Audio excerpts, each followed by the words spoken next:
అందరికీ నమస్తే. సో పొద్దున్న నుంచి తిరుపతి ప్రసాదం గురించి నేను మాట్లాడిన వీడియో, నేను మాట్లాడిన మాటలు చాలా మందికి తప్పుగా అనిపిస్తున్నాయి.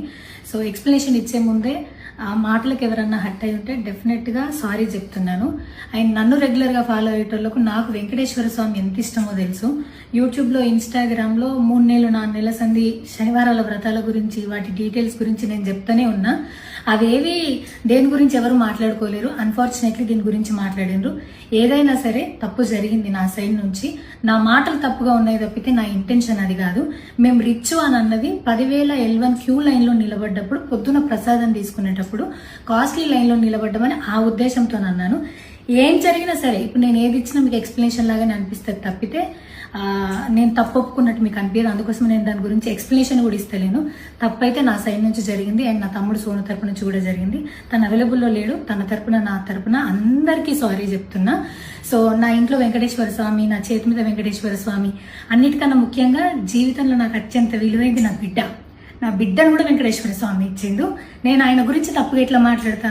అస్సలు ఆయన గురించి తప్పుగా మాట్లాడా. ఆయన గురించే కాదు, నన్ను రెగ్యులర్గా ఫాలో అయ్యేటోళ్లకు నేను అన్ని మతాల దేవులను మొక్కుతా, అందరి దేవులను మొక్కుతా.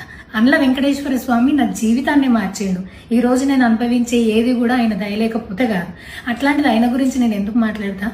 అయినా సరే తెలుసో తెలకో పొరపాటు మాటలు అయితే నా నోటి నుంచి, మా తమ్ముడు నోటి నుంచి వచ్చినాయి. దానికి డెఫినెట్గా సారీ అడుగుతున్నా. ఇదేదో యూట్యూబ్ ఛానల్ ఏమంటారు వీడియోస్ పెట్టి కేసులు పెడతా అన్నందుకు కాదు, నాకు కూడా అనిపించింది అయ్యో అట్లా మాట్లాడి ఉండకూడదని, అందుకోసం పెడుతున్నాను తప్పితే ఇంకొక ఉద్దేశం అయితే ఏమీ లేదు.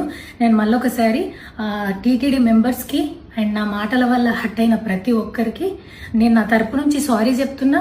అండ్ ఇంకోసారి మళ్ళీ ఎప్పుడు రిపీట్ చేయను. సో నా సారీని యాక్సెప్ట్ చేయండి. నన్ను రెగ్యులర్గా ఫాలో అయ్యేటోళ్లకు నాకు వెంకటేశ్వర స్వామి అంటే ఎంత ఇష్టమో తెలుసు కాబట్టి వాళ్ళందరూ నన్ను నమ్ముతున్నారని కోరుకుంటున్నా. మళ్ళొకసారి ఎక్స్ప్లెనేషన్ కాదు, సారీ చెప్పినంత మాత్రాన తప్పు ఒప్పైపోతుందని కూడా కాదు. బట్ నేను చేయగలిగింది ఇది ఒక్కటే కాబట్టి మళ్ళొకసారి అందరికీ సారీ.